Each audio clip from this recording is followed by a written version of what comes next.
Halo anak-anak, selamat datang di kelas Biblical Studies. Tahun ini yang akan mengajar kalian Biblical Studies atau pendidikan agama Kristen adalah Bapak Julius. Nah, di Biblical Studies namanya juga adalah Biblical Studies, belajar Alkitab. Pelajaran ini sepanjang tahun ini kita akan belajar tentang Alkitab, tapi terlebih khusus di dalam kitab Kisah Para Rasul. Sepanjang tahun ini, hal yang kita pelajari di kitab Para Rasul itu seperti belajar tentang Rasul Paulus, belajar tentang Stefanus, seorang martir pertama, kemudian kita juga belajar karya Roh Kudus kepada kita, dan selanjutnya kita juga akan belajar tentang gereja. Nah, kita mulai saja pelajaran kita hari ini. Sebelum kita mulai, mari kita berdoa. Lipat tangan dan tutup matamu. Kita persiapkan hati kita. Kita meminta pertolongan Tuhan supaya selama pembelajaran ini, Tuhan boleh menyertai kita. Mari kita berdoa. Tuhan Allah Bapa yang bertata di dalam kerajaan surga.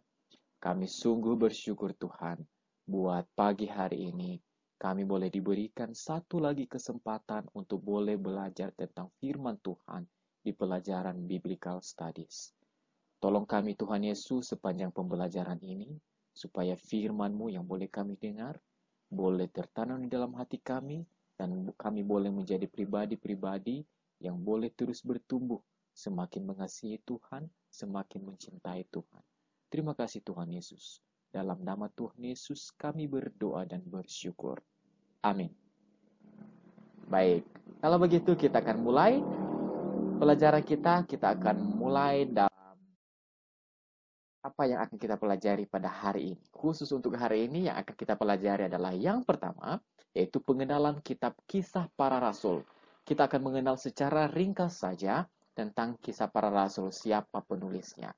Oke, kemudian yang kedua yang akan kita pelajari hari ini adalah membaca kisah Stefanus. Bapak berikan kamu kesempatan membacanya sebanyak 3 kali, ya, supaya kamu boleh benar-benar memahami, boleh benar-benar menikmati apa yang sudah ditulis di Alkitab sana, ya. Dan yang ketiga adalah menjawab pertanyaan pada postingan Bapak Julius 40 menit setelah postingan ini. Bapak Julius akan memberikan postingan baru 40 menit setelah postingan ini. Jadi, setelah 40 menit silakan cek kembali Google Classroom kamu untuk melihat postingan baru dan menjawab pertanyaan yang ada di sana. Pertanyaannya nanti akan ada pada akhir sesi ini juga, ya. Itu saja yang akan kita pelajari sepanjang pembelajaran hari ini. Mari kita lanjutkan. Kita akan belajar tentang kisah para rasul. Berarti kalau dikatakan kisah para rasul, berarti di dalam kitab ini banyak hal yang menceritakan tentang bagaimana perjuangan-perjuangan para rasul-rasul Yesus Kristus. Ya, ketika Yesus Kristus sudah kembali ke surga, lalu bagaimana dengan murid-murid Tuhan Yesus? Bagaimana dengan para rasul-rasul? Bagaimana perjuangan mereka? Apakah kemudian mereka takut? Apakah mereka kemudian berpisah-pisah? Atau mereka semakin kuat? Mereka semakin bersama-sama, mereka terus berdoa dan terus memberitakan firman Tuhan. Nah, itulah yang akan kita lihat setelah ini. Nah, kitab Kisah Para Rasul ini ditulis oleh Lukas yang juga menulis kitab Lukas. Wow. Nah, kitab Lukas itu adalah salah satu dari 4 kitab Injil. Bila kamu tahu, 4 kitab Injil itu adalah Matius, Markus, Lukas, dan Yohanes. Nah, kitab Lukas ini juga ditulis oleh penulis yang sama, penulis kitab Kisah Para Rasul ini. Ya. Nah, kitab ini ditulis di Kekaisaran Roma, kira-kira tahun 63. Maksudnya bagaimana tahun 63? Tahun 63 itu dimulai tahun nolnya pada saat Tuhan Yesus hadir di dunia atau lahir di dunia. Pada saat lahirnya Tuhan Yesus. Ya, itu adalah tahun Masehi. Ya, dikatakan pada saat Tuhan Yesus lahir itu dikatakan tahun Masehi. Maka 63 tahun setelah itulah kira-kira kitab Kisah Para Rasul ini ditulis, ya. Dan kitab ini ditulis kepada Theophilus, ya, kepada Theophilus. Nah, siapa sih Theophilus ini? Kita akan pelajari setelah ini, ya. Theophilus. Nah, Theophilus itu adalah dalam bahasa Yunani, ya. Theophilus itu bahasa Yunani. Kalau di bahasa Indonesia kan namanya adalah sahabat Allah atau orang yang mengasihi Allah. Nah, siapa yang dikatakan sahabat Allah? Siapa orang-orang yang bisa mengasihi Allah? Kalau kamu merasa kamu juga adalah sahabat Allah, kamu juga itu mengasihi Allah, keluarga kamu juga mengasihi Allah, maka kitab ini juga ditujukan kepada kamu. Ya, kepada Theophilus untuk apa? Ya, untuk memenuhi suatu kebutuhan dalam jemaat bukan Yahudi akan kisah yang lengkap mengenai permulaan kekristenan. Ya, perlu kita ketahui bersama bahwa Lukas ini bukanlah orang Yahudi, ya. Dia satu-satunya dari antara para rasul yang bukan dari Yahudi, ya. Dia bukan Yahudi. Nah, oleh sebab itu, karena dia bukan Yahudi, maka dia juga menunjukkan kepada orang-orang yang bukan Yahudi bahwa mereka juga itu termasuk orang-orang bisa menjadi sahabat Allah, bisa menjadi orang-orang yang mengasihi Allah. Nah, sekarang kita akan mencoba lebih mengenal lagi tentang Lukas ini. Jadi Lukas ini adalah seorang bangsa Yunani, ya, yang percaya kepada Tuhan. Pada masa itu di Yerusalem, rata-rata orang yang percaya kepada Tuhan adalah orang-orang Yahudi, ya, atau orang-orang Israel. Nah, orang-orang Israel yang percaya kepada Tuhan dan jarang orang-orang di luar Israel. Tetapi Lukas ini adalah orang Yunani yang percaya kepada Tuhan. Ya, selanjutnya Lukas ini juga adalah satu-satunya di antara begitu banyak penulis Alkitab dengan berbagai latar belakang, dia itu adalah satu-satunya yang bukan Yahudi. Jadi semuanya adalah Yahudi atau Israel, tetapi Lukas ini berbeda sendiri, ya. Walaupun dia bukan Yahudi, walaupun dia bukan Israel, tetapi dia tetap dipakai oleh Tuhan, ya. Selanjutnya, Lukas juga adalah seorang tabib atau dokter, ya. Dia adalah tabib atau dokter. Kita bisa membacanya di dalam Kolose pasal 4 ayat 14. Yuk, anak-anak, mari membuka Alkitabmu, ambil Alkitab, kita akan membaca kitab Kolose pasal 4 ayat 14.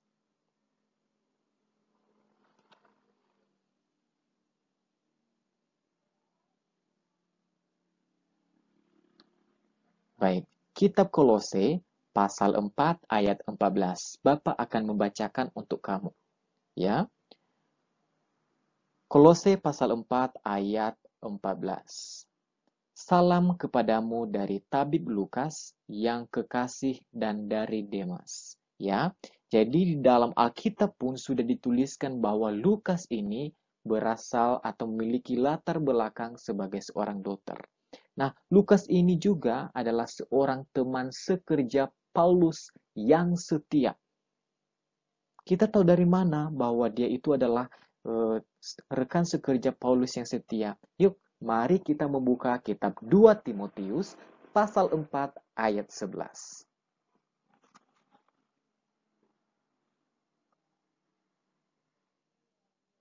Dua Timotius pasal 4 ayat 11. Bila ini terlalu cepat, kamu boleh pause video ini supaya kamu boleh siap bersama-sama dengan Bapak Julius untuk membaca firman Tuhan ini. 2 Timotius pasal 4 ayat 11. Beginilah firman Tuhan. Hanya Lukas yang tinggal dengan aku. Jemputlah Markus dan bawalah ia kemari, karena pelayannya karena pelayanannya penting bagiku. Ya. Nah, selanjutnya kita akan melihat dalam Filipi pasal 1 ayat 24. Filipi pasal 1 ayat 24. Tetapi lebih perlu untuk tinggal di dunia ini karena kamu. Ya, ini adalah surat-surat Paulus kepada jemaat di Filipi. Ya, mari kita lanjutkan. Nah, sekarang kita akan sudah cukup mengenal tentang kisahnya, ceritanya secara singkat penulis kitab Kisah Para Rasul ini, yaitu Lukas. Sekarang kita akan membaca dan mendengarkan kisah tentang Stefanus. Nah, siapa Stefanus ini? Dia itu adalah martir pertama. Apa yang dimaksud dengan martir? Ya, apa dengan maksud dengan martir? Siapa Stefanus ini? Apa sih yang dia lakukan? Nah, yuk kita baca bersama-sama kitab Stefanus, seorang martir yang pertama. Ya, kita membuka kitab Alkitab kita, Kisah Para Rasul pasal 6. Kisah Para Rasul pasal 6 ayat 6, pasal 6 ayat 8 sampai pasal 8 ayat 1. Di bawah perikop di situ ada 3 perikop ya. Perikop pertama itu adalah tuduhan terhadap Stefanus, perikop kedua adalah pembelaan Stefanus, dan perikop ketiga adalah Stefanus dibunuh, Saulus hadir. Nah, anak-anak, ini cukup panjang pembacaannya. Oleh sebab itu, Bapak memberikan kamu waktu hingga 40 menit setelah postingan video ini Bapak posting. Ya, setelah kamu membaca dari kitab Kisah Para Rasul pasal 6 ayat 8 sampai pasal 8 ayat 1, anak-anak silahkan berpikir beberapa pertanyaan ini. Ya, pertanyaan pertama adalah hal apa saja yang menarik dari bacaan tersebut? Ya, dari bacaan tentang kisah Stefanus ini. Apa yang menarik buat kamu? Coba dipikirkan. Ya, pikirkan beberapa hal yang menarik. Ya, 2 atau 3 hal yang menarik selama pembacaan ini. Ya, pertanyaan kedua adalah hal apa yang ingin kamu tanyakan? Ya, mungkin pada selama kamu membaca firman Tuhan ini tentang Stefanus, ada beberapa bagian yang kamu tidak mengerti. Ada beberapa hal yang kamu tidak ketahui begitu ya, yang ingin kamu tanyakan. Silakan ditulis di postingan selanjutnya Bapak Julius, karena kita akan mendiskusikan hal itu minggu depan melalui video conference, melalui Google Meet. Ya. Yang ketiga, hal apa yang membuatmu penasaran dan perlu diketahui lebih lanjut? Setelah membaca banyak sekali firman Tuhan ini, ada beberapa puluh ayat begitu, kira-kira apa yang membuatmu penasaran? Yang ingin kamu ketahui lebih lanjut, kira-kira kisah selanjutnya apa ya? Atau sebelumnya seperti apa ya? Ya, kita nanti akan melakukan diskusi seperti ini. Kita akan melakukan diskusi minggu depan. Oleh sebab itu silakan baca. Bapak tadi mengingatkan kamu, Bapak Julius berikan kesempatan untuk membacanya 3 kali. Ya, oke. Sekarang silakan pause video ini supaya kamu boleh membacanya. Baca dengan pelan-pelan, dengan baik. Cari situasi yang tenang supaya kamu boleh membacanya dengan baik. Ya, silakan. Bapak berikan hitungan 3 supaya kamu boleh pause video ini. 1, 2, 3. Silakan pause. Baik, Bapak Julius berharap kamu sudah membaca dengan baik kitab Kisah Para Rasul pasal 6 ayat 8 sampai pasal 8 ayat 1 dengan baik sebanyak 3 kali atau bahkan lebih kalau kamu butuh untuk membacanya lebih banyak lagi ya. Tuliskan jawabanmu pada postingan yang diberikan Bapak Julius setelah ini ya. Nah, ingat ada 3 pertanyaan ini, silakan dijawab dengan baik, dijawab dengan sungguh-sungguh, diisi karena kamu memang memiliki pertanyaan, memiliki hal-hal ada yang membuat kamu penasaran tentang bacaan ini, ya, yang akan kita diskusikan minggu depan. Nah, untuk penugasan ini kamu akan menjawabnya hingga Bapak Yulis berikan waktu hingga jam 9 malam ini, ya, jam 9 malam, ya. Eh, Mungkin di antara kamu ada yang baru bisa mulai belajar ditemani oleh orang tua selesai jam HBL atau hingga malam baru mendapat gadget, mendapatkan media untuk belajar pada saat malam, tidak apa-apa, ya. Silahkan menjawabnya, silakan mengisi pertanyaan-pertanyaan yang sudah Bapak Julius berikan di Google Classroom hingga jam 9 malam ini, ya. Baik, demikian saja pertemuan kita pada hari ini. Kita bersyukur kita boleh mengenal tentang seorang Lukas yang menulis kitab Kisah Para Rasul ini, dan juga kita boleh eh, sedikit mengetahui sudah membaca kisah tentang Stefanus, seorang martir yang pertama. Kita akan lebih mendiskusikan lagi minggu depan. Em, untuk sementara, mari kita menutup pertemuan kita hari ini dengan doa. Mari semuanya lipat tanganmu, kunci tangan, dan juga mari kita tutup mata, kita berdoa. Mari kita berdoa. Tuhan Allah Bapa yang bertata di dalam kerajaan surga, kami sungguh bersyukur Tuhan, kami boleh belajar banyak hal tentang firman-Mu pada pagi hari ini. Kami boleh mengenal kitab Kisah Para Rasul, mengenal Lukas, dan juga membaca kisah Stefanus, sang martir pertama.